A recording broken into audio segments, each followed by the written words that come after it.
नमस्कार। स्वागत है आपका इस नए सफर में। आप सुन रहे हैं कहानियों का सफरनामा। आज से हम शुरू कर रहे हैं एक नई कहानी। दीवार में एक खिड़की रहती थी, जिसे लिखा है विनोद कुमार शुक्ल जी ने। ये कहानी है उस जमाने की जब जिंदगी में साधारण चीजें भी बहुत मायने रखती थी। एक खिड़की जो रोज देखती थी दोनों तरफ की दुनिया, एक सच्ची और एक सपनों जैसी। तो चलिए इस सफर की शुरुआत करते हैं और सुनते हैं कहानी का पहला भाग। हाथी आगे आगे निकलता जाता था और पीछे हाथी की खाली जगह छूटती जाती थी। आज की सुबह थी। सूर्योदय पूर्व की दिशा में था। दिशा वही रही आई थी, बदली नहीं थी। ऐसा नहीं था कि सूर्य धोखे से निकलता था। उसके निकलने पर सबको विश्वास था। किसी दिन सूर्य बादलों में छुपा हुआ निकला होता, पर निकला हुआ जरूर होता था। उसका उदय और अस्त सत्य था। सूर्य के उदय होने के प्रमाण की तरह दिन था और सूर्यास्त के प्रमाण की तरह रात हो जाती थी। अभी रात काली थी। रात के काले में सब काला दिखता था। दिन ऐसा पारदर्शी गोरा था जिसमें जो जिस रंग का था वह रंग साफ दिखता था। रघुवर प्रसाद का रंग काला था। बचपन से सुबह उठने पर उन्हें लगता था कि रात उनके शरीर में लगी रह गई है और हाथ मुंह धोकर फिर नहाकर वह कुछ साफ और तरोताजा हो सकेंगे। बीच बीच में महीनों सुबह उठने पर ऐसा लगना छूट जाता था। ऐसा नहीं था कि उन दिनों चांदनी रात रही हो। महीनों चांदनी रात नहीं होती थी। बरस भर उजली रात नहीं होती थी। अगर 2-3 बरस चांदनी रात होती तो उनका रंग उतना काला नहीं होता। रघुवर प्रसाद का रंग इतना काला नहीं था कि उनकी मूंछ उनके शरीर के रंग से मिली जुली होकर स्पष्ट नहीं दिखती हो। रघुवर प्रसाद 22-23 बरस के थे। काले रंग के बाद भी और भी काली भौं और बड़ी बड़ी काली आंखों के कारण वे सुंदर लगते थे। आज के दिन आज की चिड़ियों की चहचहाहट सुनाई दे रही थी। खिड़की से जो पेड़ दिख रहे थे वे आज के पेड़ की तरह दिख रहे थे। आम के पेड़ थे।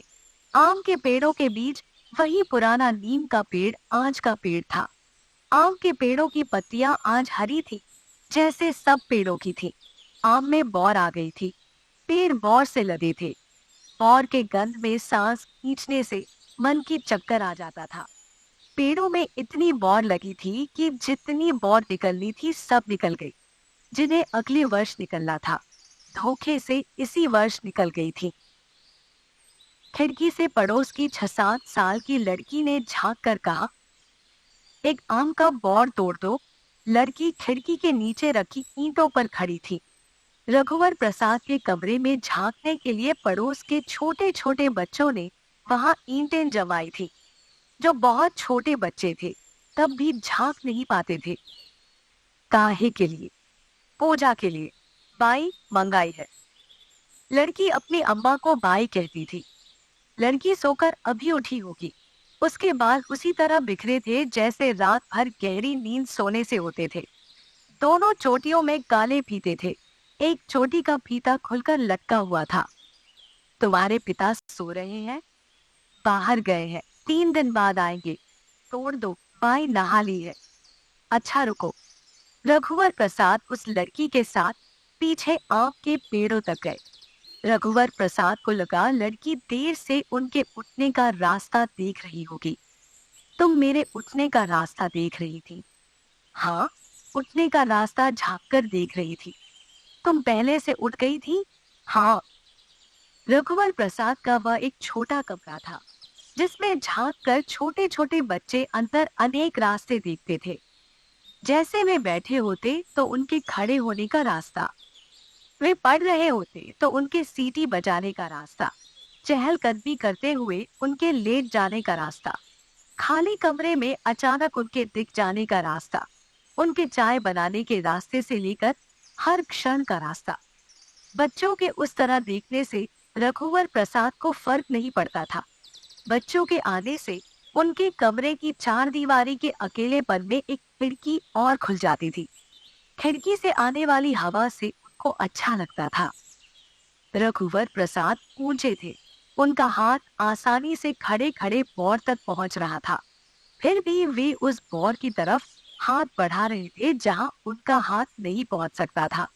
वे उछले और बौर की डाली टूटकर उनके हाथ में आ गई, पर एक आंख भींचकर वे नीचे बैठ गए।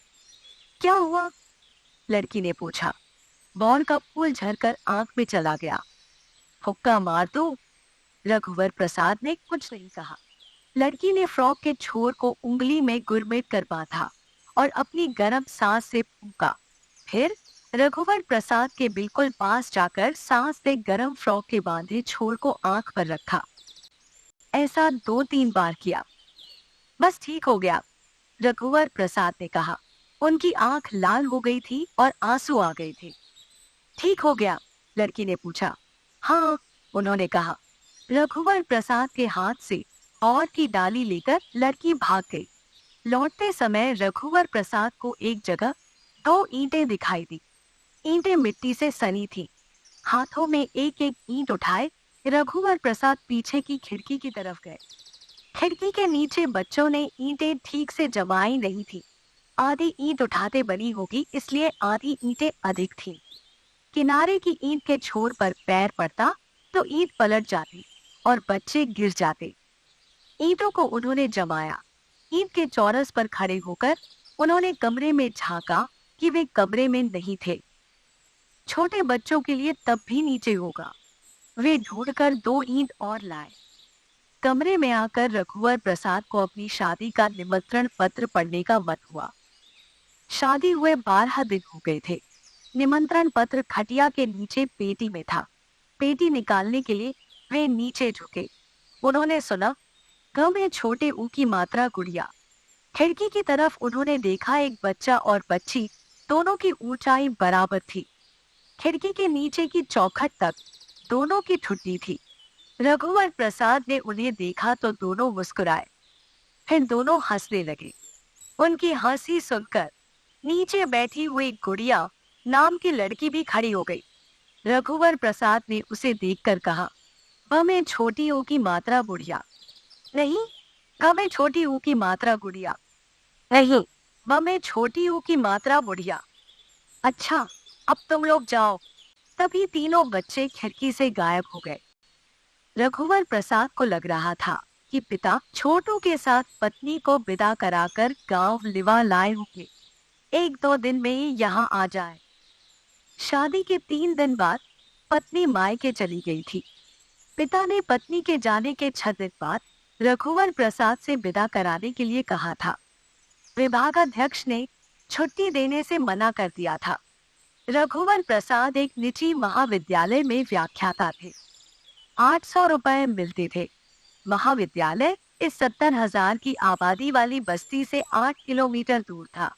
इस बस्ती के सब तरफ के आखिरी मकान से लगे हुए खेत थे। बीच की बस्ती सबसे पुरानी थी। सभी आखिरी के मकान बाद के बने हुए थे। बस्ती के कुछ इधर उधर आखिरी के मकान भी पुरानी बस्ती के समय के बने हुए थे। यह ऐसा शहर नहीं था जिसके आखिरी मकान के बाद गांव की पहली झोपड़ी शुरू होती। राष्ट्रीय राजमार्ग नंबर 6 पर 8 किलोमीटर तक फैले खेतों के बाद सबसे नजदीक जोरा गांव था। शहर फैलते फैलते नजदीक के गांव तक पहुंचता तो गांव शहर का मोहल्ला बन जाता था। गांव का नाम मोहल्ले का नाम हो जाता था। जोरा गांव 8 किलोमीटर दूर था, इसलिए जोरा गांव नाम का मोहल्ला नहीं बना था। वहां यह महाविद्यालय था। यह खपरेल की छत वाला लंबी बैरक नुमा दाव के बाड़े में था। लाइन से कमरे बने थे। मिट्टी की 2 फुट मोटी दीवार थी। सामने एक लंबी दालान थी। दीवारें छुही मिट्टी से पुती थी। बरामदे में बड़े बड़े आले बने थे। महाविद्यालय राष्ट्रीय राजमार्ग नंबर 6 पर था, इसलिए ट्रकें, टेम्पो, बसें आया जाया करती थी। महाविद्यालय के सामने 3-4 बैलगाड़ियां खड़ी रहती। 2-1 बैलगाड़ियों में बैल जुते होते। जमीन से टिकी बैलगाड़ियों के खुले बैल घास चरते हुए इधर उधर घूमते रहते। रघुवर प्रसाद महाविद्यालय जाने के लिए आधा घंटा पहले राष्ट्रीय राजमार्ग पर खड़े हो जाते थे। उन्हें आजकल 3-4 दिनों से महाविद्यालय की ओर जाता हुए एक हाथी दिखाई दे जाता था। लौटते समय भी 1-2 बार दिखा था। तब हाथी की पीठ पर पेड़ की डाल लदी होती। इसे हाथी खुद सूंड से तोड़ता होगा। दाढ़ी और बड़े बालों वाला एक सुंदर युवा साधु हाथी पर बैठा रहता। साधु का रंग गेहुआ था। हाथी के माथे, सूंड और कान के कुछ हिस्से की कान ललाई लिए हुए थी और उसमें काले छींटे सुंदर लगते थे। हाथी युवाओं का खूबसूरत था, काला हाथी था। रघुवर प्रसाद ने मन ही मन अपने एक हाथ को आगे बढ़ाकर जाते हुए हाथी के रंग से अपने रंग की तुलना की। हाथी की तुलना में उनका रंग साफ था। कभी कभी दिख गए काले सांवले मनुष्यों के पश्चात किसी एक दिन पेड़ों से उन्होंने तुलना की होगी कि आम के पेड़ के शरीर का रंग पीही के पेड़ के शरीर के रंग से बहुत काला था।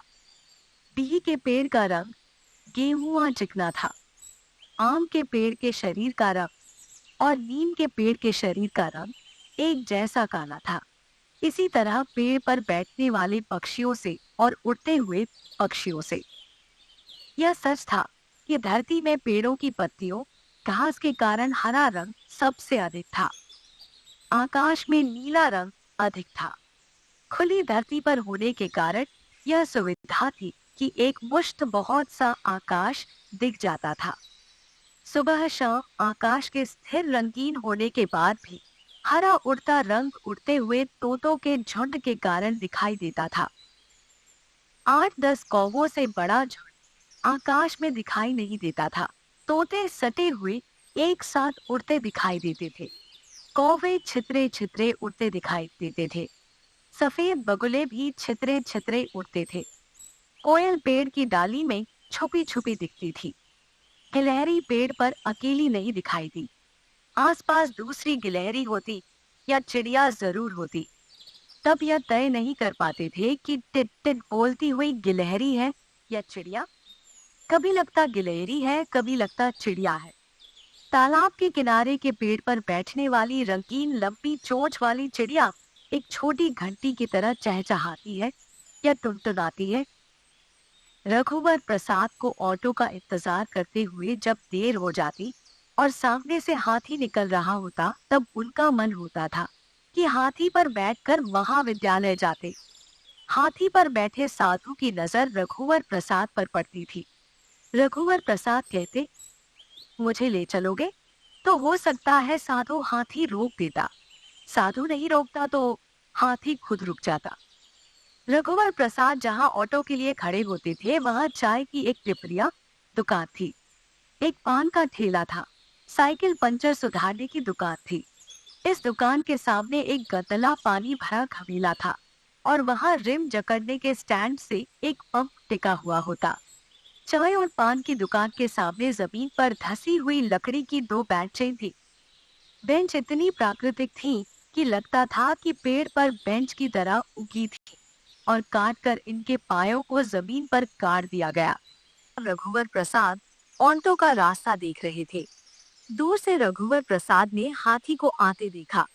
रघुवर प्रसाद को लगा, यहाँ खड़े होने से जैसे 4 तार के पेड़ दिखाई देते हैं, उसी तरह यहाँ खड़े होने से हाथी भी दिखाई देता है। फर्क इतना था कि तार के पेड़ वहीं खड़े होते, जबकि हाथी आता दिखाई देता था। आता हुआ हाथी सामने रुक गया। साधु हाथी की पीठ पर बंधी रस्सी के सहारे उतरा। रघुवर प्रसाद को लगा कि साधु पान की दुकान से तंबाकू छूना लेने आया हो या चाय की दुकान पर चाय पीने। वह साइकिल की दुकान नहीं जाएगा। ऐसा नहीं था कि हाथी के पैर की हवा निकल गई हो। हवा भरवाने की उसकी मंशा नहीं होगी। साधु तंबाकू मलता हुआ रघुवर प्रसाद के पास खड़ा हो गया। धीरे से उसने पूछा, ऑटो नहीं मिली?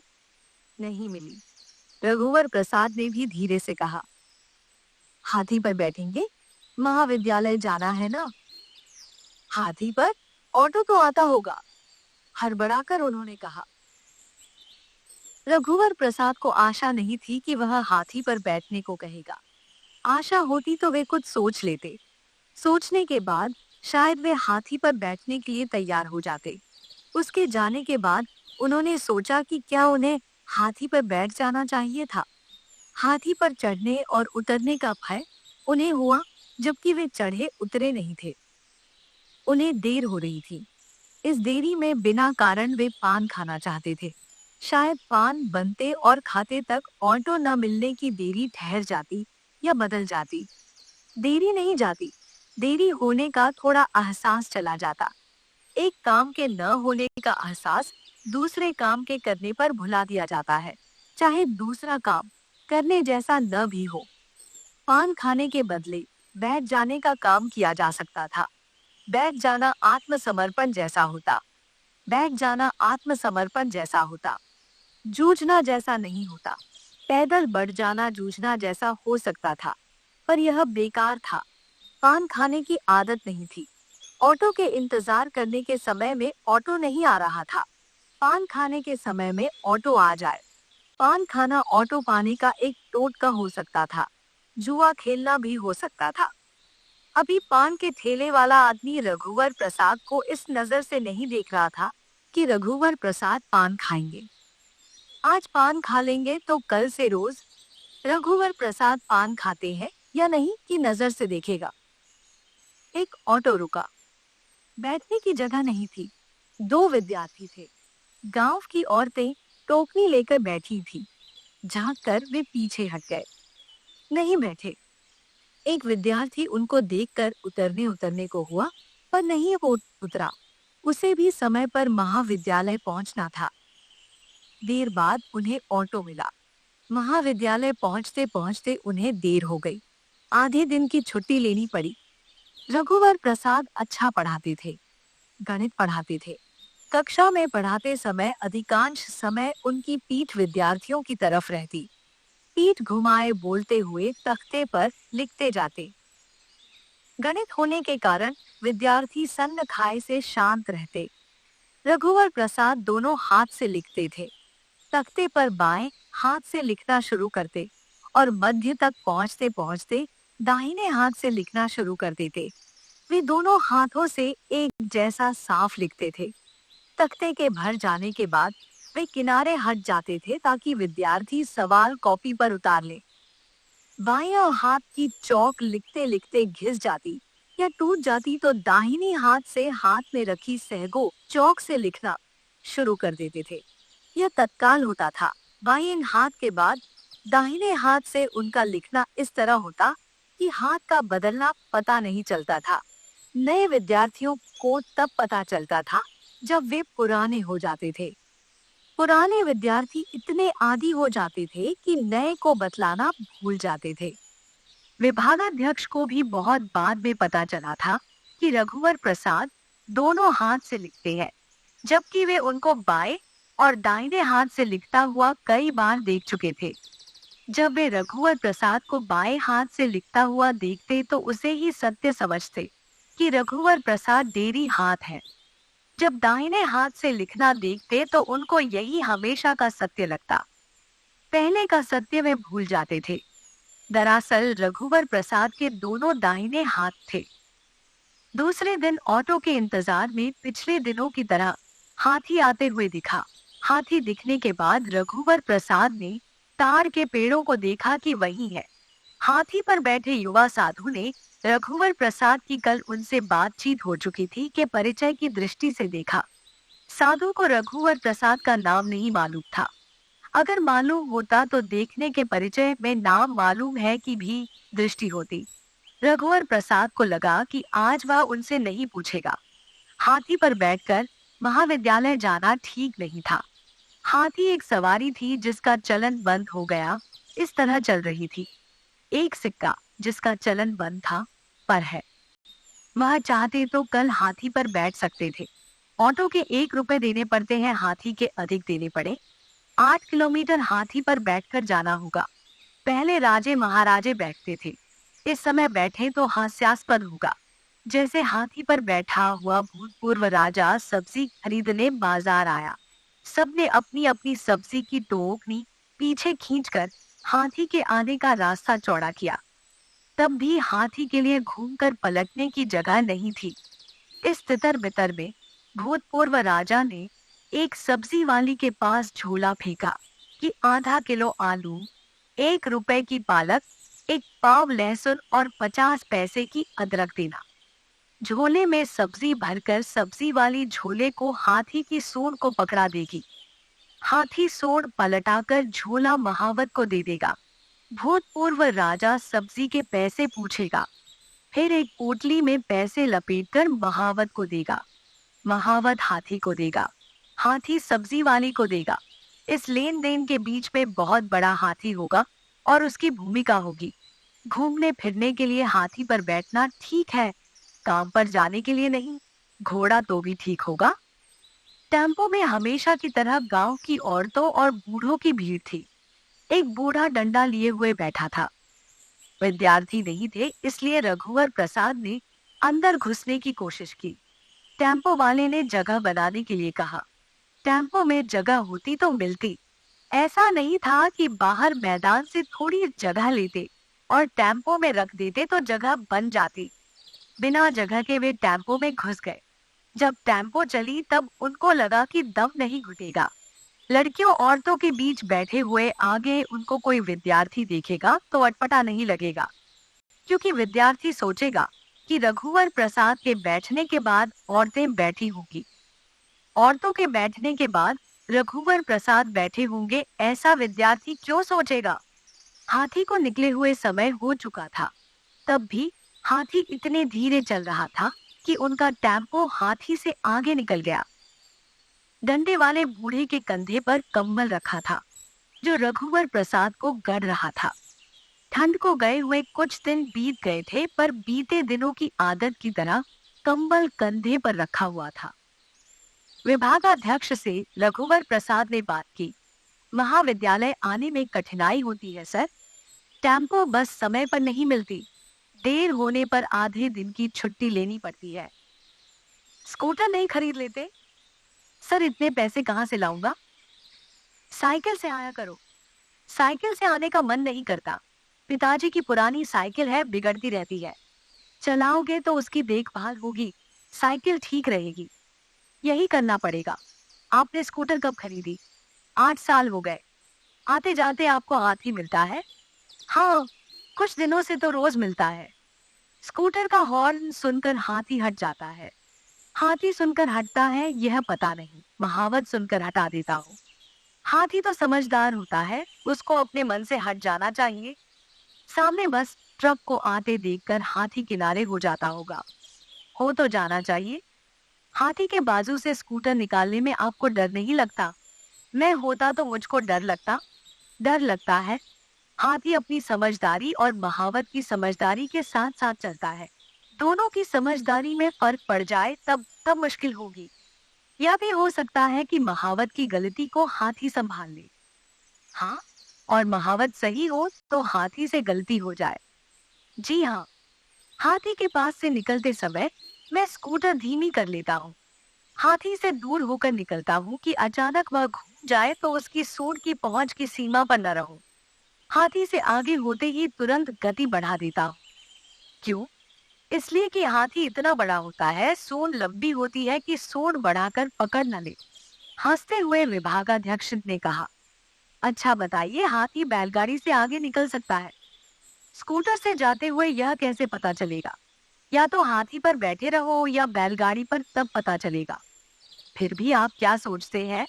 हाथी बैलगाड़ी से आगे निकल जाएगा। मुझे भी यही लगता है। और साइकिल? साइकिल हाथी से आगे निकल जाएगी। यदि हाथी पैदल चले तो? हाथी पैदल चले क्या मतलब? यदि न चले तो घोड़े पर चलेगा? नहीं सर, मैं कह रहा था हाथी दौड़ेगा तो साइकिल आगे न निकल पाए है। हाँ, आखिर हाथी दौड़ेगा तो पैदल ही। भैंस को भागते हुए देखे हो, तेज दौड़ती। नहीं सर, भैंस उतनी तेज नहीं दौड़ती जितनी तेज दौड़ते हुए दिखती है। भारी भरकम होने के कारण उसका दौड़ना तेज दौड़ना लगता है। हाथी दौड़ में भैंस से पिछड़ जाएगा। हो सकता है, पर साइकिल हाथी से आगे निकल जाएगी। हाँ, साइकिल आगे निकल जाएगी। एक कुत्ता तक तो हाथी से आगे निकल जाता है। मालूम नहीं क्यों राजा महाराजा हाथी पर बैठते थे, ऊंचाई पर रहने और बैठने के कारण। और कोई ऊंची सवारी तो नहीं थी। ऊंट भी ऊंचा होता है, हाथी से क्या पता। जहाँ जो चीज होती है उसी का उपयोग होता है। धान होती है इसलिए भात खाते हैं। किसान यहाँ गेहूं भी पैदा करते हैं, पर हाथी और ऊंट यहाँ पैदा नहीं होते। जी सर, रघुवर प्रसाद ने कहा। लौटते समय रघुवर प्रसाद विभागाध्यक्ष की स्कूटर पर पीछे बैठे। विभागाध्यक्ष ने ही स्कूटर में चलने के लिए कहा था। आज उन्होंने स्कूटर में हवा भरवाई थी। हवा ठीक है सर? रघुवर प्रसाद ने बैठने से पहले पूछा था।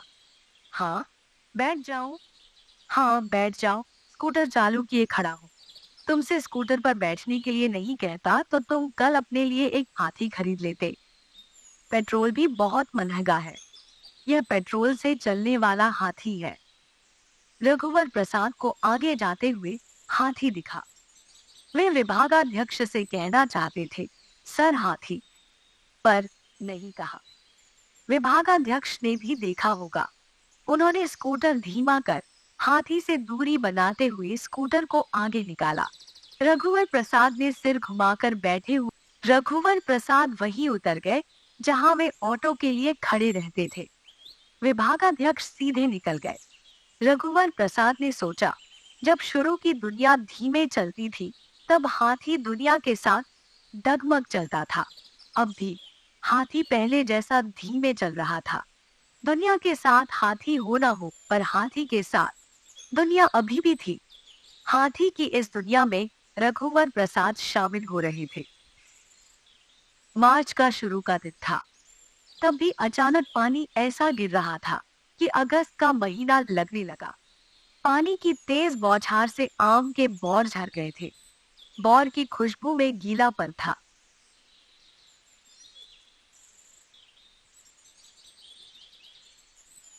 खाली समय में रघुवर प्रसाद विभागाध्यक्ष से बात करना चाहते थे। अगर पानी बंद नहीं हुआ तो बरसते पानी में कैसे लौटा जाएगा? ऑटो के लिए भीगते खड़ा रहना पड़ता। रघुवर प्रसाद के पास छत्ता बरसाती नहीं था। स्कूटर के पीछे छत्ता लेकर बैठने से छत्ता उलटकर टूट जाता। दूसरे का छत्ता लेकर स्कूटर पर जाना ठीक नहीं था। बरसाती पहनकर स्कूटर पर बैठा जा सकता था। हाथी पर भी छत्ता लगाकर बैठा जा सकता था।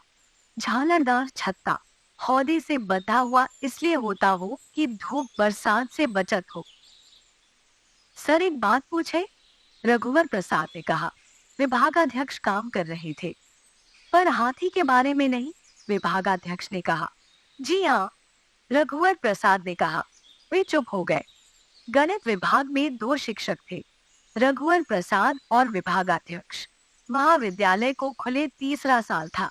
तीनों साल के कुल 38 विद्यार्थी थे। प्रथम वर्ष में 18 विद्यार्थी भर्ती हुए थे।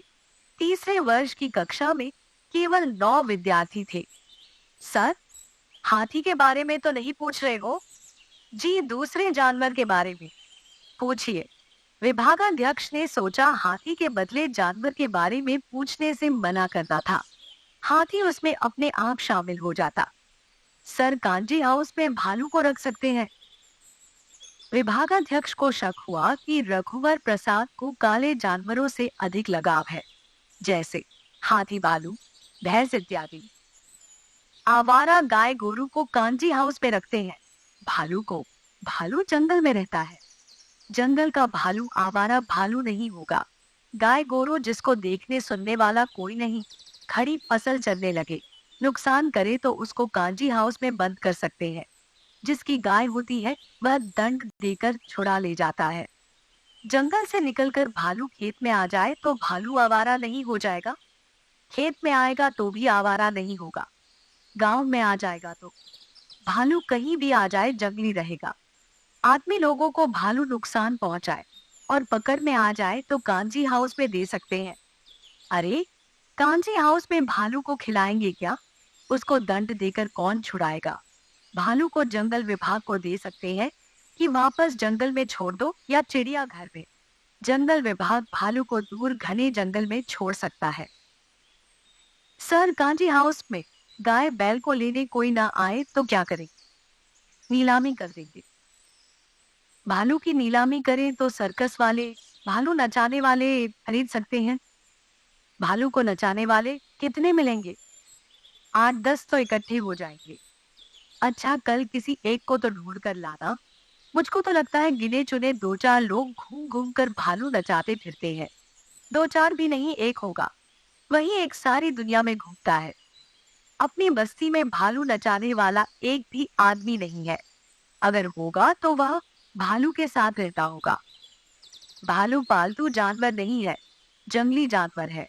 पालतू जानवर की नीलामी करेगी, जंगली जानवर को जंगल भेज देंगे, समझे? समझ गया।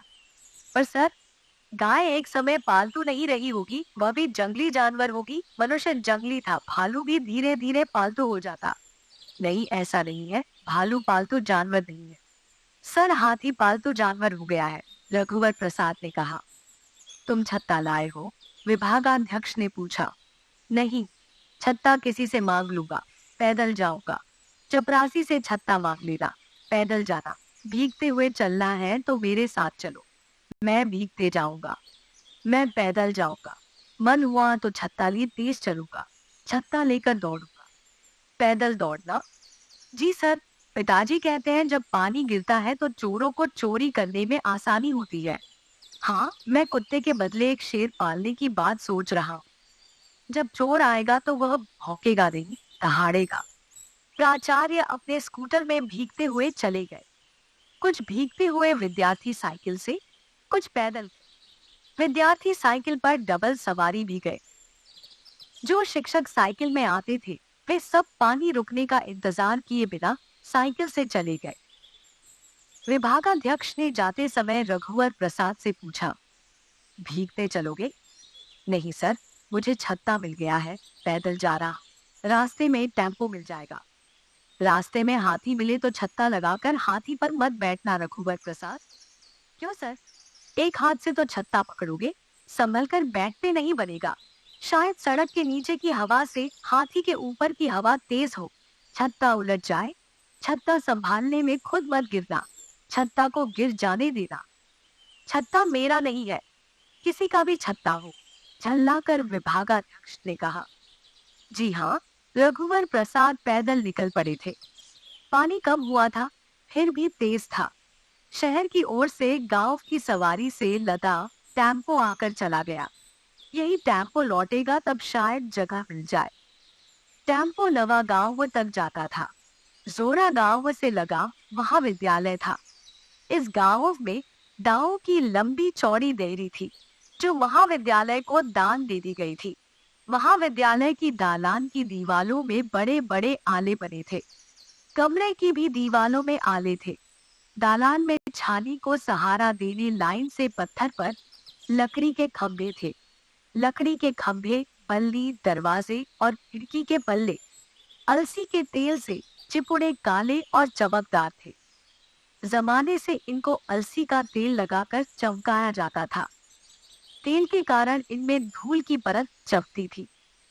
यह परत इतनी कड़ी हो जाती थी कि लकड़ी का हिस्सा लगती थी। धूल की जमी परत प्राकृतिक बारीक नक्काशी लगती थी। दरवाजे में पीतल और लोहे के मोटे मोटे फुल्ली कीला लगे थे। साथ में लगे पीतल के फूल लोहे के कीलों की तरह काले पड़ गए थे। सभी दरवाजे नवबेड़िया थे, भारी और मजबूत। बरामदे में दीवार के नीचे गेरू की डिजाइन की पट्टी बनी थी। प्राचार्य के दरवाजे के आजू बाजू की दीवार में नीले रंग के मोर बने थे। उसमें कहीं कहीं लाल रंग के छींटे थे। कार्यालय के कमरे के दरवाजे के पास गणेश जी बने थे। गणित विभाग के कमरे के अंदर एक पक्षी बना था। आश्चर्य था कि हाथी कहीं नहीं बना था। कक्षाओं के लिए अनेक कमरे खाली थे। एक खाली कमरे की दीवार में हाथ के 18 छप्पे बने थे। खिड़कियां छोटी थी। सलाखों की जगह बांस ठोक दिए गए थे। महाविद्यालय का फर्श गोबर से लिपा पुता था। 3 कक्षाओं में बेंचें रखी थी और एक एक टेबल। कुर्सी नहीं थी, कुर्सी की कमी थी। 11 कमरे थे। 3 कमरों में पढ़ाई होती थी। एक कमरे में प्राचार्य बैठते थे। महाविद्यालय के सामने एक मैदान था। वहां झंडा फहराने के लिए एक मोटी बल्ली गड़ी थी। उसमें एक ऊंचा बांस बंधा था। बांस में झंडा फहराकर बल्ली में बांध दिया जाता था। महाविद्यालय से लगी हुई एक झोपड़ी में प्राथमिक शाला थी। माध्यमिक स्कूल गांव में नहीं था। इस गांव और पास के शहर के लिए यह एक अतिरिक्त महाविद्यालय था। शहर के अंदर भी एक महाविद्यालय था। वहां 125 लड़कों का जमघट था। प्राथमिक स्कूल के शिक्षक महाविद्यालय के शिक्षक का बहुत आदर करते थे। गांव वालों का कहना था कि महाविद्यालय के इतने कमरे खाली है, उसी में प्राथमिक स्कूल लग जाता तो ठीक था। प्राचार्य और कमेटी के लोगों को ऐतराज नहीं था, परंतु एक दिक्कत थी। स्कूल के बच्चों का हल्ला बहुत होता था। स्कूल के शिक्षकों का कहना था कि वे बिना हल्ला किए पढ़ाएंगे और पढ़ाते समय खिड़की दरवाजे बंद कर लेंगे। स्कूल के बच्चों को जब ये मालूम पड़ा कि महाविद्यालय के कमरे उनके हल्ले गुल्ले के कारण नहीं मिल पाएंगे, तो छोटे छोटे बच्चों ने हल्ला गुल्ला करना, चिल्लाना करीब करीब बंद कर दिया था। आपस में झगड़ा करते थे तो चुपचाप केवल शिक्षक के पढ़ाने का हल्ला होता था। बच्चे आपस में फुसफुसाकर बात करते थे। छोटे छोटे बच्चों के ओंठ में चुप रहने के इशारे के रूप में एक उंगली आदत की तरह रहती थी। शिक्षक नहीं होते तो लगता था कि कक्षा में कोई नहीं है, ऐसी शांति होती थी। परंतु जाकर देखने से मालूम होता था कि 40 लड़के लड़कियों में आधे से अधिक ओंठ में उंगली रखे चुप है और बाकी बिना उंगली रखे। बच्चे मुंह में उंगली रखे आते जाते दिखते थे। महाविद्यालय के सामने एक हैंड पंप था। बीच में पानी पीने की छुट्टियों में बच्चे और लड़के जरूर पानी पीते थे। गिलास से पानी पीने के लिए स्कूल और महाविद्यालय दोनों जगह घड़े और चप्पू रखे थे। घड़े से निकालकर गिलास से पानी पीना प्राचार्य और शिक्षकों से लेकर प्राथमिक स्कूल तक के बच्चों को अच्छा नहीं लगता था। महाविद्यालय के प्राचार्य पानी पीने हैंड पंप तक जाते थे। कभी उनके साथ शिक्षक होता, क्लर्क होता या चपरासी होता जो हैंड पंप चलाता था। शाला के पीछे तालाब था। तालाब के किनारे पेशाब करने की आड़ बना दी गई थी। 8 लड़के एक साथ पेशाब करते थे। फिर भी इतनी आबादी नहीं बढ़ी थी कि पेशाब करने के लिए तालाब बनाया जाता।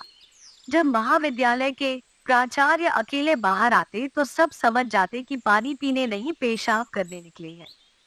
प्राचार्य जब उठकर खड़े होते तो कहते बाहर चला जाए, तो वहां बैठे शिक्षक भी उठ जाते कि पानी पीने जा रहे हैं। जब पेशाब करना होता तो प्राचार्य बतला देते पानी नहीं पीना है, तब वे अकेले जाते थे। तालाब को देखने से पता नहीं चलता था कि तालाब पहले बना था या दांव का बाड़ा। एक कच्चे तालाब की प्राचीनता पता लगाने का कोई तरीका नहीं था। तालाब के किनारे कोई मंदिर नहीं था। मंदिर की प्राचीनता से तालाब की प्राचीनता का अंदाज होता, परंतु तालाब नया नहीं था। राहत कार्यों के बाद वह गहरा और बेडौल हो गया था। तालाब का पानी अनायास नहीं दिखता था। ऊंची मिट्टी की दीवार के अंदर पानी था। तालाब वही अच्छे लगते थे जिसकी ऊंचाई जमीन की सतह के बराबर होती थी। जमीन के समतल के बाद तालाब का समतल होता था। जमीन के समतल के बराबर पानी का समतल होता था। जितनी पुरानी मिट्टी और जल था, तालाब उतना ही प्राचीन लगता था।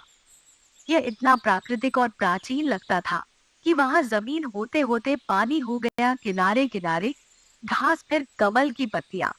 यानी जितनी पुरानी घास, वनस्पति और कमल प्राचीन, उतना ही पुराना तालाब। इस तालाब में कमल नहीं था, जबकि सड़क के ऊपर मिट्टी डालने के लिए सड़क के किनारे जो गड्ढे खोदे जाते थे वे पहली बरसात में डबरे हो जाते थे। 2-1 साल बाद उसमें कमल की एक छोटी गोल पत्ती दिख जाती थी। 2-1 और बरसात के बाद एक छोटा सफेद कमल खिल जाता था। रघुवर प्रसाद का एक कमरे का घर था। 30 रुपए महीना कमरे का देते थे। बिजली का मीटर अलग था। उनका कमरा बीच में था। आजू बाजू एक एक कमरे और थे। ये भी किराए से उठे थे। उन दोनों कमरों में परिवार था। रघुवर प्रसाद के माता पिता और एक छोटा भाई 50 किलोमीटर दूर धर्मपुरा में रहते थे। बस से कम 1.5 घंटे का रास्ता था। रघुवर प्रसाद पत्नी और गृहस्थी के हिसाब से चीजें इकट्ठी कर रहे थे। एक चारपाई थी। चारपाई चौड़ी थी, फिर भी उनको यह समझ में नहीं आ रहा था कि उनको एक चारपाई और रखनी चाहिए या नहीं। पति पत्नी एक ही चारपाई पर रात भर सोते हैं, ये उनको जरूरी सत्य नहीं लगता था।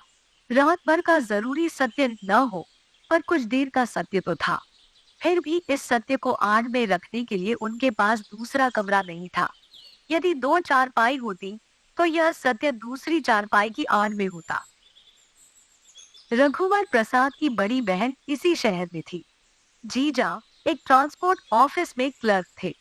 बड़ी बहन ने शक्कर, चाय पत्ती, जीरा, राई इत्यादि चौके की चीजों के लिए टिन के और प्लास्टिक के पुराने डिब्बी दिए थे। आटा रखने के लिए टिन का सुंदर नया डिब्बा था। यह अस्पताल के पलस्तर का खाली डिब्बा था। पता नहीं बड़ी बहन को कहां से मिला था। गोल बाजार के खाली डिब्बों की दुकान से शायद खरीदा हो। जीजा के घर किसी का हाथ पैर नहीं टूटा था, या जीजा के किसी कंपाउंडर दोस्त ने दिया हो। तेल एक बोतल में था। चावल दाल के डिब्बे भी थे। चावल दाल और आटा वे झोले में रखना चाहते थे। चूहों के कारण इरादा बदल दिया। कमरे के सामने उनके हिस्से की पर्ची में बैटरी के खोखे में 3 गमले रखे थे। एक गमले में तुलसी लगी थी, 2 गमलों में शोभा के पौधे लगे थे। बैटरी के खोखे भी बड़ी बहन ने दिए थे। कमरे के दाहिने कोने को चौका बना दिया गया था। उसी तरफ दूसरे कोने में एक गुंडी और एक घड़ा रखा था। वहां दीवार से बाहर नाली के लिए एक मुहाना बना था। दीवार में 2 आलमारी बनी थी। पल्ले नहीं थे। लकड़ी के तख्तों से आलमारी के खाने बने थे। पता नहीं कौन सी लकड़ी थी, तख्ते टेढ़े हो गए थे। उसमें अखबार बिछाकर उन्होंने किताबें जमा दी थी। फर्श काले पत्थर का था। यह फर्सी पत्थर कहलाता था। पास में एक बेलसोंडा नाम का गांव था। वहां इस पत्थर की खदान थी। बैलगाड़ी और ट्रक में लगकर खदान से इधर उधर पत्थर जाता। टट्टी मकान से कुछ दूर हटकर पीछे बनी थी।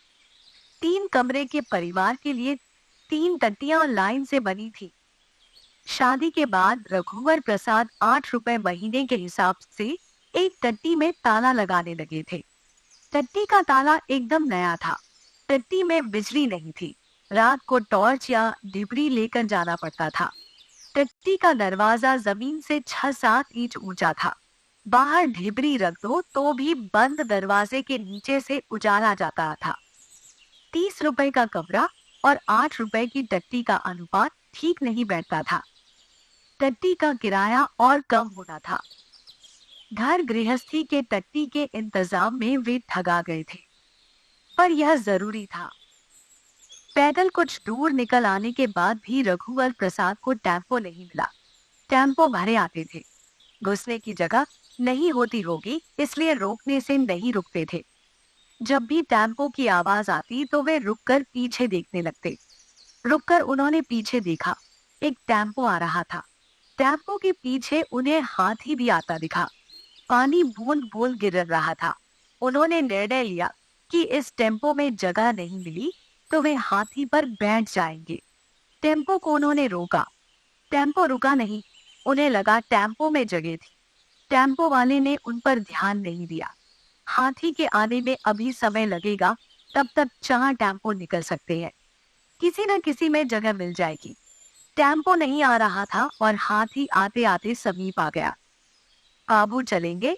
युवा साधु ने पूछा। छत्ते के नीचे से उन्होंने हाँ कहा।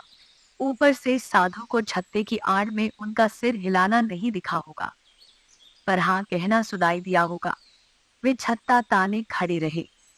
साधु ने हाथी से चिल्लाकर फिर प्यार से बुदबुदाकर कुछ कहा तो हाथी धीरे से नीचे बैठ गया।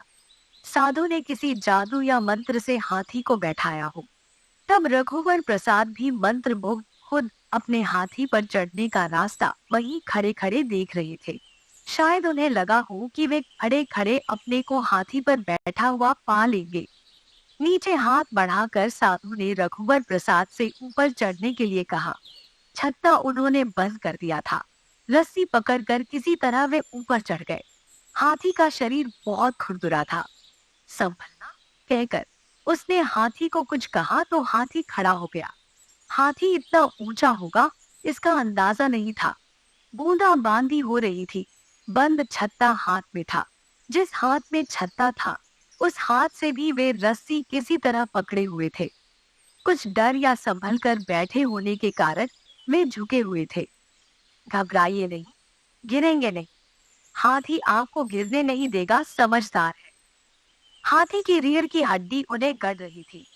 रीढ़ की हड्डी थी या रस्सी, यह निश्चित करने के लिए थोड़ा खिसकना पड़ता। शुरुआत में तो वे ज्यादा झुके रहे, कुछ देर बाद तन कर बैठ गए। हाथी पर बैठने का उनका संतुलन उन्हें मिल गया था। वे जूता पहने हुए हाथी पर चढ़े थे। जूते पहने हुए उन्हें हाथी पर चढ़ना था या नहीं, उन्हें नहीं मालूम था। साधु ने भी नहीं टोका था। घर किधर है? ऑटो वाली जगह पहुंचकर साधु ने पूछा। इधर, उन्होंने बताया। घर उन्हें दिखने लगा था। उन्हें लगा घर के सामने कुछ चहल पहल है। औरतें दिख रही थी, पास पड़ोस से आ जा रही थी।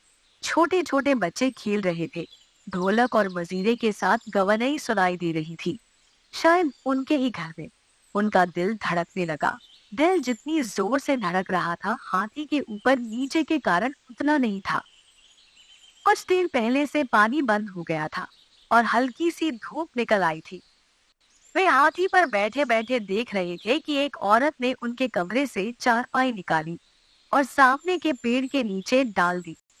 दूसरी ने दरी लाकर बिछा दी। शायद पिता थे। पड़ोस के कमरे से निकलकर वे चारपाई पर बैठे फिर लेट गए। उठकर उन्होंने खटिया पेड़ के नीचे से सरकाई, फिर लेट गए। हवा चलने से पत्तियों से पानी टपकता होगा। बच्चों को दूर से हाथी दिखा। वे चिल्लाने लगे। पिता उठकर बैठ गए। उन्हें यह थोड़ी समझ में आ रहा था कि हाथी पर उनका रघुवर प्रसाद बैठा है। सामने औरतें, बच्चे इकट्ठे हो गए थे। वही घर है, उनके मुंह से निकला। कुछ उत्सव है क्या? नहीं, गांव से पिताजी आए हैं। उसे घर नहीं बताना था। पहले उतर जाते तो अच्छा था, तमाशा हो जाएगा। उन्हें झेप लग रही थी। हाथी से उतरते भी नहीं बनेगा। उतरते उतरते गिर पड़े तो। हाथी ठीक पिता की चारपाई के पास खड़ा हुआ। पिता ने तब भी नहीं पहचाना था। पिता चारपाई से उठकर हाथी से कुछ दूर जाकर खड़े हो गए थे। चारपाई को भी उन्होंने हटा दिया था। तभी उन्होंने पहचाना कि हाथी पर उनका बेटा है। पड़ोस की औरतों, बच्चों ने भी पहचान लिया। एक औरत ने चिल्लाकर कहा, अरे, रघुवर प्रसाद हाथी से आया है। बच्चे हो चिल्लाने लगे। अंदर पत्नी होगी तो उसने भी सुना होगा। शायद उस औरत ने पत्नी को सुनाने के लिए ही चिल्लाया हो। पत्नी का जी धक्क से किया होगा। एक क्षण को उसका भी मन रघुवर प्रसाद को हाथी से आया देख लेने का हुआ होगा। हाथी पर बैठकर आना खुशी की बात तो होती होगी, थोड़ी बहुत शान भी होती हो। साधु ने रघुवर प्रसाद के उतरने के लिए हाथी को नीचे बैठाया। रघुवर प्रसाद हाथी से संभल कर उतरे। उन्होंने 1 रुपए का सिक्का निकाला। तब तक हाथी खड़ा हो गया था। सिक्का देखकर साधु ने मुस्कुराकर कहा, हाथी को दे दीजिए। हाथी को सिक्का कैसे दे, यह वे हथेली फैलाए ठीक से सोच भी नहीं पाए थे कि हाथी ने हथेली पर से सिक्के को सूट से उठाकर साधु को दे दिया। अच्छा, कल मिलेंगे, मित्रवत हाथी सवार ने कहा। अच्छा, धीरे से रघुवर प्रसाद ने कहा। हाथी के जाने से एक बड़ी सी जगह निकल आई थी। यह तो था कि हाथी आगे आगे निकलता जाता था और पीछे हाथी की खाली जगह छूटती जाती थी। जाते हुए हाथी को उंगली से छूने का मन रघुवर प्रसाद को हुआ था। हाथी के हटते ही दरवाजे के पास खड़ी औरतों में उन्होंने पत्नी को एक झलक ढूंढा और पिता के पैर छुए। पत्नी उन्हें नहीं दिखी। पड़ोस की औरतें कमरे में थीं, इसलिए विश्वास था कि कमरे में होगी। हो सकता है माँ पत्नी न आई हो, माँ से मिलने औरतें आई हो, पर गवाही क्यों होगी? क्या पत्नी नहीं आई होगी? उनका मन स्थिर नहीं था। वे हाथी से उतर गए थे, पर मन अचानक घुड़सवारी करने लगा था। जी पत्नी के आने और न आने की तरफ दौड़ता रहता था, कहीं रुकता नहीं था। न तो आने पर रुकता था और न नहीं आने पर। पिता ने रघुवर प्रसाद को बहुत मन से आशीर्वाद दिया। हाथी वाले को चाय नहीं पिला देते, याद नहीं रही, कल पिला देना। पिता ने सोचा होगा कि वह महाविद्यालय आना जाना हाथी से करता है। कितनी देर हो गई आए हुए? रघुवर प्रसाद ने पूछा। घंटा 2 घंटा हुआ होगा। पड़ोसियों को मालूम पड़ा तो ढोलक लेकर गवनई करने लगी। यहाँ बहू अंदर है, बहू को पहुंचाने आया था। तुमको छुट्टी तो मिलती नहीं। तुम्हारी माँ पीछे पड़ी थी, बहू को पहुंचा दो। बहू का मन नहीं लग रहा है, उदास रहती थी। उसे अपने माता पिता की याद आ रही होगी। धीरे से, संकोच से उसने कहा। यह पिता ने नहीं सुना। घर पैसे थोड़ा ज्यादा भेज दिया करो।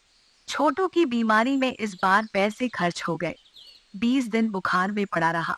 आने पर बहू ने बहुत सेवा की। तब तक तो वह ठीक हो गया था, अब एकदम ठीक है। तुमको चिट्ठी लिखे तो थे, चिट्ठी नहीं मिली। आश्चर्य से रघुवर प्रसाद ने कहा। पत्नी ने भी लिखी हो और उसे न मिली हो। पत्नी क्यों लिखेगी? वह भी नहीं लिख सका। जब कितने दिन पहले लिखे थे? कुछ दिन हो गए। महाविद्यालय के पते से तो नहीं भेजे, घर के पते से भेजे थे। पोस्टमैन से पूछूंगा। पूछते रहने से वह चिट्ठी देना भूलेगा नहीं। अच्छा, वो हाथ धो लो, चाय पी लो, थके होगे। पिता ने कहा। अम्मा नहीं आई? कैसे आती, वहां कौन देखता। आपने चाय पी? हाँ, पी लो। देखो कप खटिया के नीचे धरा है, कप ले जाना, इसी में धो के पी लेना। ज्यादा कप बसी नहीं निकाला करो, टूट जाती है। जी हाँ, ज्यादा कप बसी नहीं थी। यही एक कप बसी थी जिसे रघुवर प्रसाद ने उठाया था। कप उठाते उठाते रघुवर प्रसाद ने कमरे की तरफ देखा। कमरे के अंदर देहरी के पास उन्होंने कप रख दिया था। स्टोव जलने की गंध थी। उनके कप रखते ही एक लड़की ने कप उठाया और उसे धोने गुंडी की तरफ कोने में चली गई। रघुवर प्रसाद जूता उतारने सीढ़ी की तरफ इस तरह बैठ गए कि वे अंदर से नजर आए। स्टोव पत्नी के सामने रखा होगा। कोने से किसी औरत ने स्टोव उठाया होगा और कहा होगा, अब रघुवर प्रसाद के लिए चाय बनाओ। एक लड़की चाय के लिए गुंडी से पानी ले आई होगी। किसी ने छन्नी दिया होगा। किसी ने शक्कर, चाय पत्ती पत्नी के पास सरका दी होगी। रघुवर प्रसाद जूता उतारकर पिता के पास बैठ गए। अम्मा ठीक है? ठीक है। हर बार खाते समय एक बार ठसका जरूर लगता है। खांसते खांसते बेदम हो जाती है। डॉक्टर को बताए थे? होम्योपैथी वाले को दिखाते रहते हैं। होम्योपैथी की दवा भी महंगी हो गई है। एक छोटी शीशी 5 रुपए की, हफ्ता भर दवाई चलती है। एक छोटी लड़की बहुत धीरे धीरे कदम रखते हुए कि चाय न छलके, जैसे रस्सी पर चल रही हो, रघुवर प्रसाद को आते दिखी। उसी के लिए चाय होगी। वे आगे बढ़े और लड़की के हाथ से कप ले लिया। जिसके लिए ले जा रही हो देने के पहले वही छीन कर ले गए। इस तरह लड़की ने रघुवर प्रसाद को देखा और दुखी होकर लौट गई। चाय और पिएंगे? नहीं, जब आए होंगे तो कमरे में ताला बंद होगा। रघुवर प्रसाद को चाय पीते पीते याद आया कि ताला बंद था। ताला कैसे खुला होगा? तुम एक चाबी दे गए थे ना? अच्छा हुआ वही ताला लगाया था। दूसरा ताला लगता तो परेशानी होती। क्या परेशानी होती? पड़ोसी अच्छे हैं, तुम्हारे आने तक वहीं रहते। तुम्हारे पास तो एक ही ताला था। एक नया ताला और लिया था। काहे के लिए? टट्टी के लिए। टट्टी के लिए क्यों? वहां चोरी होने का कौन सा डर था? चोरी नहीं, टट्टी में भीड़ रहती है, समय पर खाली नहीं मिलती। अरे इतना बड़ा मैदान तो है, खेत है। जी, टट्टी का ताला तुम निकाल कर रख लेना। एक ताला मैं ले जाऊंगा, पैरा कोठा में लगाऊंगा। पैरा चोरी चला जाता है, बड़ी मुश्किल से एक गाय का चारा जुट पाता है। टट्टी किराए से ली है। टट्टी किराए से? टट्टी तो थी, कोई मनाही थोड़ी थी। कल एक नहानी घर किराए से ले लेना, एक चौका किराए से ले लेना, सब गुजारा करना पड़ता है। तुम्हारी तनख्वाह तो किराए में चली जाती है, घर क्या भेजोगे? रघुवर प्रसाद ने सोचा कि पिता टट्टी का किराया न पूछ ले, इसलिए तुरंत कहा, बस में कोई तकलीफ तो नहीं हुई थी? नहीं। रघुवर प्रसाद को पिता कमजोर लग रहे थे। पिता से तबीयत के बारे में पूछेंगे तो अपनी सब बीमारियां बतलाने लगेंगे। तब रघुवर प्रसाद को घबराहट होने लगती थी। उसका वेतन अच्छा होता तो वह बताता कि एक पुत्र अपनी पिता की किस तरह परवाह करता है। पिता की छोटी छोटी अपेक्षाओं के सामने वह असहाय हो जाता था कि वह अच्छा पुत्र नहीं समझा जा रहा है। अपनी असहायता से अब तक पिता साथ देते आए थे। पिता की असहायता में वह पिता का कैसे सहारा बन सकेगा? यही न कि पिता को 200 रुपए की जरूरत है, तो बेटे की सहायता के लिए पिता जरूरत को किसी तरह 150 रुपए तक सीमित कर दे। महाविद्यालय के पास घर मिल जाए तो एक बड़ा घर ले ले, आने जाने का पैसा बचेगा। अब तक औरतें चली गई, सब औरतें चली गई। हाँ, मैं बताना भूल गया, हलवाई के यहाँ से बताशा ले आते और बांट देते। कल भिजवा दूंगा। कैसे भिजवाओगे? जाने दो, ऐसे समय बड़े वाले बताशे बुलवा लिया करो, 2-2 बताशे बंटवा दिया करो। 30 त्योहार में पड़ोस में नाव आती होगी, चाहो तो पता लगाकर बताशे भिजवा देना। जी हाँ, अब रहने दो, आगे चाहे ध्यान रखना। अंदर नहीं बैठेंगे? उसने पिता से पूछा। उसका भी अंदर जाने का मन था। यहाँ हवा में अच्छा लग रहा है। दिया बत्ती का समय हो गया है, बहू से कह दे बत्ती जला दे। कुबेरी बेरिया अंधेरा नहीं होना चाहिए। जी। रघुवर प्रसाद अंदर गए। पत्नी एक कोने में बैठी थी, गुड़िया बैठी थी। रघुवर प्रसाद की पत्नी ने उसे अपने साथ के लिए रोक लिया था। गुड़िया को देखकर रघुवर प्रसाद का मन हुआ।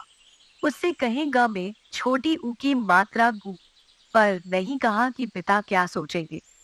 रघुवर प्रसाद के आते ही पत्नी ने गुड़िया को फुसफुसाकर जाने को कहा होगा। वह भागती हुई चली गई। दिन के विदा होने का बाहर से कुछ अधिक अंधेरा कमरे में हो चुका था। रघुवर प्रसाद ने सोचा, अभी बत्ती न जलाए, 1 मिनट बाद जलाए। वे पत्नी की ओर बढ़े। पिताजी दिख नहीं रहे थे। पड़ोस के बच्चे बाहर खेल रहे थे। पत्नी के पास जाकर वे धीरे से बोले, चाय पी थी? पत्नी ने कुछ कहा नहीं। चाय पी थी? उन्होंने फिर पूछा। तब पिता के खांसने की आवाज आई। उन्होंने तुरंत खटका दबाकर बत्ती जलाई। पत्नी की नायलॉन की गुलाबी साड़ी का प्लास्टिक जरी का चमकीला काम बिजली के उजाले में फक से जगमगा गया था। उजाला होते ही पत्नी की चूड़ियों की आवाज हुई थी। वह दीवार की तरफ धीरे से घूम गई थी। लाख और कांच की ढेर सी चूड़ियां पहनी थी। आलता वाले पैर को उजाला होते ही साड़ी से छुपा लिया था। तभी पत्नी ने उसकी तरफ इसलिए देखा कि क्या वह भी उसकी तरफ देख रहा है। पत्नी देख रही है, देखकर वह मुस्कुराया तो वह भी मुस्कुराई। एक कमरे का घर जानकर पिता जानबूझकर 8 बजे की बस से लौट जाना चाहते होंगे। रघुवर का मन था कि पिता रुक जाते। अंदर आ जाइए, रघुवर प्रसाद ने दरवाजे के पास जाकर कहा। पिता उठे और अंदर आ गए। कमरे में एक बोरा बिछा था। पिता थोड़ी देर बोरे पर बैठ रहे, फिर उसी बोरे पर लेट गए। यह देख रघुवर प्रसाद बाहर पड़ी खटिया अंदर ले आया। खटिया पर लेट जाते। नहीं, ऐसे ही अच्छा लग रहा है। पिता को थका जानकर उसने कहा, आज रात रुक जाते, कल चले जाना। चला जाता, घर से पूड़ी लाया था, वही खाकर जाऊंगा। बासी पूड़ी नुकसान करेगी, रोटी खा लेना। बासी पूड़ी दाल के साथ अच्छी लगती है। बहू से बोल देना जल्दी दाल सब्जी बना देगी, थोड़ा भात भी खाऊंगा। पत्नी खाना बनाने के लिए तैयार थी। उठकर चौके के डिब्बों को खोलकर दाल चावल ढूंढने लगी। जा बता दे दाल चावल कहाँ रखा है, पिता ने कहा। रघुवर प्रसाद ने चावल दाल आटा के डिब्बे बताए। सब्जी की टोकनी को देते देते पत्नी के पास रख दी। टोकनी में आलू थे। थोड़ी बहुत थी, इसलिए पत्नी ने आटा नहीं छाना। खाना बनते तक पिता आंख बंद कर लेटे रहे। बेटे की गृहस्थी की खट्टर पटर आंख मूंदे सुनना उन्हें सुख दे रहा था। उनको लगता होगा चलो बेटे की गृहस्थी हो गई। रघुवर प्रसाद कल की तैयारी में किताब खोलकर बैठ गए। पत्नी खाना बनाते बनाते पति को देख लेती थी। हर बार देखने में उसे छूटा हुआ नया दिखता था। क्या देख लिया है यह पता नहीं चलता था। क्या देखना है यह भी नहीं मालूम था। देखने में इतना ही मालूम होता होगा कि यह नहीं देखा था। पिता ने बहुत थोड़ा खाना खाया। 7 बज गए थे। सड़क की बत्ती जल गई थी। आपकी तबीयत ठीक है? वह पूछ बैठा था। हाँ ठीक है। दिखना कब हो गया है? बायां आंख से तो बहुत कम दिखता है। दाहिनी आंख में जोत बाकी है। वो क्या बंद हो रहा है। घुटने में बहुत दर्द होता है। काम करने से थकावट लगती है। उठकर खड़े हो तो चक्कर आ जाता है। कमजोरी है। डॉक्टर को दिखा देते। होम्योपैथी वाले को? नहीं, अंग्रेजी डॉक्टर को। अच्छा, दिखा दूंगा। रघुवर प्रसाद उठे। टिन की पेटी खोलकर उन्होंने पहले एक 50 रुपया उठाया, फिर 50 रुपया और निकाला। पेटी में अब करीब 200 रुपया बचे होंगे। महीना पूरा बचा है। प्रबंध मंडल ने केवल 800 रुपया महीना स्वीकृत किया था। विभागाध्यक्ष को 1500 रुपए मिलते थे। इसके पहले डागा महाविद्यालय धावतरी में उनको 1200 रुपए मिलते थे। ये रुपए खर्च के लिए रख लीजिए। कितने हैं? 100 रुपए है। समझ लो बस से आने जाने में 50 रुपए खर्च हो गए। 20 रुपया और रख लीजिए। नहीं, तुम्हारा भी खर्च है, पहले भी रुपया दिए थे। रख लीजिए, मेरे पास और है। रघुवर प्रसाद रिक्शा बुला लाए थे। बहू ने पैर छुए तो पिता ने आशीर्वाद दिया। आजू बाजू के कमरों से औरत बच्चे झांक रहे थे। पिता के बैठने के बाद पिता का झोला लेकर रघुवर प्रसाद भी रिक्शे में बैठ गए। बहू से बोल दो अंदर से दरवाजा बंद कर ले। तुम्हारा घर बस्ती के एकदम बाहर है। सन्नाटा हो रहा है। जी कहकर वे रिक्शे से फिर उतरे। कमरे के अंदर जाकर पत्नी से कहा, दरवाजा बंद कर लेना, मैं पिताजी को छोड़कर जल्दी आऊंगा। मैं पिताजी को छोड़कर जल्दी आऊंगा, ये उन्होंने अपने मन से कहा था। पिता ने जितना कहने के लिए कहा था, ये उससे ज्यादा था। दरवाजे के पल्ले की आड़ में पत्नी खड़ी थी। सिर पर पल्लू था। सिर झुकाए पत्नी ने सुना और धीरे से हाँ कहा। रघुवर प्रसाद को पत्नी का हाँ सुनना बहुत अच्छा लगा। पिता को छोड़ने गए तब से रात को करीब 9:30 बजे पैदल लौटे। सड़क की बत्तियों का उजाला घर के सामने था। उन्होंने दरवाजे की सांकल को बहुत धीरे से खटखटाया ताकि केवल पत्नी सुने, पास पड़ोस न सुने। पत्नी की दरवाजे के पास तक आने की आहट हुई। चूड़ियों की खनखनाहट हुई तो लगा कि दरवाजा खोल रही है। जब दरवाजा नहीं खुला तो उन्होंने सांकल फिर खटखटाया। दाहिने पड़ोसी के कमरे का दरवाजा खुलने की आहट हुई। पड़ोस की औरत बाहर निकली। रघुवर प्रसाद को खड़ा देखकर उसने कहा, दुल्हन सो गई होगी, जोर से खटखटाओ। जी हाँ, रघुवर प्रसाद ने कहा। उन्होंने सोचा पड़ोसन अपना दरवाजा बंद कर ले तो वे फिर खटखटाए। पड़ोसन अंदर नहीं जा रही थी। उसने फिर कहा, खटखटाओ। सांकल खटखटाने से पहले उनका हल्का धक्का दरवाजे को लगा तो दरवाजा खुल गया। पत्नी ने बहुत धीरे से इस बीच सिटकनी खोल दी होगी और उनको पता नहीं चला। दरवाजा खुलने के बाद उनकी नजर पड़ोसन की तरफ फिर गई। जाओ, पड़ोसन ने कहा, पर वे अंदर अप्रत्याशित से ऐसे चले गए जैसे अपने आप गए। जिस क्षण जाना था उस क्षण नहीं गए। प्रतिक्रिया में उनसे देर होती थी और उन्हें लगता था कि उन्होंने तत्काल काम किया है। उन्होंने दरवाजा बंद किया। पड़ोस से दरवाजा बंद होने की आवाज नहीं आ रही थी। वे दरवाजे से दूर चारपाई पर बैठ गए। पत्नी एक कोने में खड़ी थी। सो गई थी? नहीं, पत्नी ने सिर हिलाया। बस कुछ देर चुप बैठे रहने के बाद उन्होंने कहा, छूकर देखो मुझको बुखार है क्या। पत्नी को पास बुलाने का और कोई तरीका उन्हें नहीं सूझा। पत्नी उनके पास आकर खड़ी हो गई। शरीर गर्म हो तो बाएं गर्म हाथ से दाहिने गर्म हाथ को छुओ तो पता नहीं चलता कि बुखार है। उन्होंने बाएं हाथ से अपने दाहिने हाथ को छूते हुए कहा। उन्हें लगा कि पत्नी उनका माथा हाथ छुएगी, पर नहीं छुई। पास आकर खड़ी रही। उन्होंने अपना हाथ बढ़ाया तो भी पत्नी ने नहीं छुआ। उन्होंने हाथ बढ़ाकर कोहनी के पास पत्नी को पकड़ा।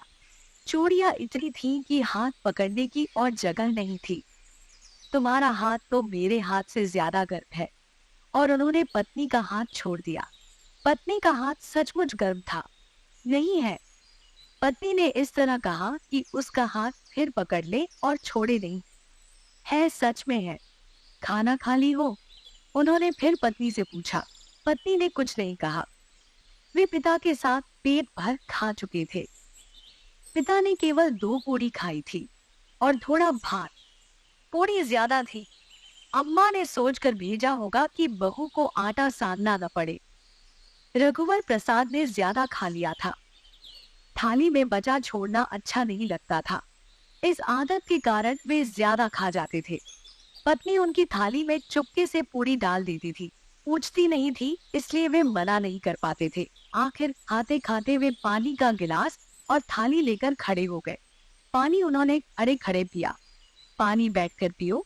तब पिता ने कहा था, खाना खा ली? पत्नी को जस का तस खड़ी देखकर रघुवर प्रसाद ने फिर पूछा। पत्नी ने कुछ नहीं कहा। क्या बात है, अच्छा नहीं लग रहा है? रघुवर प्रसाद ने धीरे से पूछा। अब की बार रघुवर प्रसाद का दिल धड़कने लगा था। बुखार नहीं है, पत्नी ने कहा। हाथ तप रहा है। अटकते अटकते उन्होंने कहा। नाड़ी देख लो, पत्नी ने कहा। रघुवर प्रसाद को नाड़ी देखना नहीं आता था। उन्होंने पत्नी का हाथ पकड़ा। चूड़ी इतनी है कि नाड़ी नहीं मिलेगी। इसमें कम है। पत्नी ने अपना दाहिना हाथ बढ़ाया। उतनी ही लगती है। एक बस में टूट गई थी, एक यहाँ काम करते करते टूट गई। केवल 2 कम है। हाँ, बैठ जाओ। पत्नी बैठ गई। दाहिने हाथ की चूड़ी टूट जाती है, बाएं हाथ की कम टूटती है, पत्नी कह रही थी। और रघुवर प्रसाद नाड़ी टटोल रहे थे। नाड़ी केवल वहां नहीं थी। वहां न मिलने पर उसे कहाँ ढूंढे। छाती से धक धक टटोला जा सकता था। रघुवर प्रसाद को लगा कि हाथी के ऊपर उनकी पत्नी गोद में बैठी है। रात का काला हाथी था, उसकी सूंड धरती तक झूल रही थी। रात हाथी की चाल की तरह ऊपर नीचे डोलते हुए जा रही थी। वे पत्नी को संभाल कर पकड़े हुए थे। अंधेरे में गाय की तरह फिसलन होती है, ऐसा रघुवर प्रसाद को लगा। पत्नी फिसल जाती थी। इसके बाद अंधेरे में पत्नी ने पूछा, बस स्टैंड से रिक्शे में आए थे? नहीं, पैदल आया था। पत्नी ने सुना कि रघुवर प्रसाद घोड़े पर आए थे। हाथी नहीं मिला, पत्नी ने पूछा। रघुवर प्रसाद ने सुना कि पत्नी पूछ रही है, रिक्शा नहीं मिला था?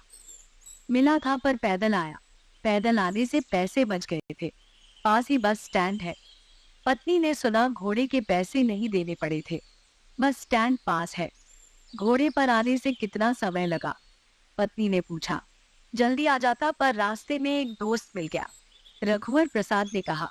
पत्नी ने सुना रास्ते में एक घुड़सवार और मिल गया था। फिर इधर उधर घूमते रहे। इधर उधर घोड़ा दौड़ाते घूमते रहे। पत्नी ने सुना, थक गए तो एक टिपरिया चाय की दुकान में चाय पी। थक गए तो एक खंडहर जैसी पुरानी सराय में केसरिया दूध पिया। पत्नी ने सुना, अच्छी गरम चाय थी, गाढ़ा गरम दूध था। पत्नी ने सुना, मैं भी तुम्हारे साथ घूमने चलूंगी। पत्नी ने कहा, मैं भी तुम्हारे साथ घुड़सवारी करूंगी अब की बार। रघुवर प्रसाद ने सुना, घुड़सवारी क्यों, खटिया में लेटे लेटे उड़ जाएंगे। रघुवर प्रसाद ने कहा, पक्षी बनकर उड़ जाएंगे। पत्नी ने सुना। हाँ, पत्नी ने कहा, उड़कर सबसे पहले कहाँ जाएंगे? जहाँ 6 महीने की रात होती हो। रघुवर प्रसाद ने कहा। पत्नी ने भी यही सुना। 6 महीने की रात में इस खटिया पर लेटे रहेंगे? पत्नी ने कहा। रघुवर प्रसाद ने भी यही सुना। 6 महीने की रात खत्म होते होते फिर यहाँ 12 घंटे की रात में आ जाएंगे, आकर सो जाएंगे। पत्नी ने भी यही सुना। हमारे उठने का रास्ता सुबह देखेगी, रघुवर प्रसाद ने कहा। सुबह किस तरह रास्ता देखेगी? जैसे ही हमारी नींद खुले सुबह हो जाए। ज्यादा देर सो गए तो ज्यादा देर बाद सुबह होगी। रघुवर प्रसाद ने सुना। ज्यादा देर सो गए तो ज्यादा देर रात रहेगी। चिड़िया रास्ता देखेगी कि हम उठे, जिससे सुबह हो और वे चहचहाना शुरू कर दे। सुबह सबसे पहले छोटी छोटी चिड़ियों की चहचहाहट होती है। इसके बाद कोयल के बोलने की आवाज आती है।